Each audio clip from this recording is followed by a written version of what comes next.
আপুনি মই আমি সকলোৱে কথা কওঁ। আপুনি মই আমি সকলোৱে মুখেৰে কথা কওঁ। কিন্তু আমি কি কথা কওঁ সেইটোহে জৰুৰী। কিন্তু মুখেৰে জানো সকলো কথা ক'লে শুদ্ধ হয়?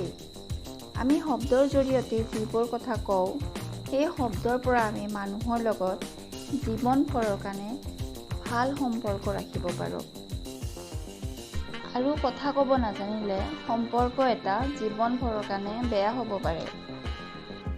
মানুহৰ কথা কোৱাটো এটা কলা। মানুহে কয় যে কথাত বঁটা পায় আৰু কথাত কটা যায়। পৃথিৱীৰ শক্তিদায়ক অস্ত্ৰ হৈছে শব্দ।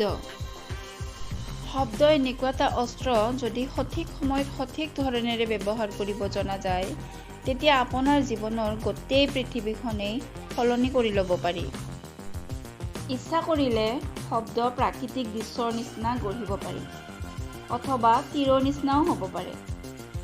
কেতিয়াবা শব্দই আঘাত নাইকিয়া কৰি দিয়ে আৰু কেতিয়াবা আঘাত দি থৈ যায়। দুটা উপায় যিয়ে আপোনালোকক সহায় কৰিব মানুহৰ লগত আপোনভাৱে চলিবলৈ। নম্বৰ 1, কিছুমান মানুহে অকল নিজৰ কথাখিনিয়ে কৈ থাকে, বেলেগৰ কথা শুনিব পাহৰি যায়। এটা সফল সম্বন্ধৰ কাৰণে আনৰ কথা শুনাটো অতি জৰুৰী। 2 নম্বৰ উপায়, সহজ সৰল শব্দৰে কথা কওক। যি কথাবোৰ ক'বৰ কাৰণে 1 মিনিট সময় লাগে, তাতে বহুত সময় নলগাব। আৰু মানুহক মৰম কৰিবলৈ শিকক।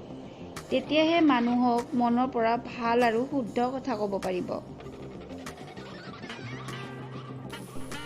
আৰু শেষত এটা কথা, আপুনি দেখিবলৈ যেনেকুৱা ধুনীয়া, আপোনাৰ কথাবোৰো ধুনীয়া কৰাৰ চেষ্টা কৰক। বন্ধু-বান্ধৱীসকল, আপোনালোকে যদি মোৰ ভিডিঅ'টো চাই ভাল পাইছে, তেনেহ'লে প্লিজ মোৰ চেনেলটো লাইক আৰু ছাবস্ক্ৰাইব কৰিব।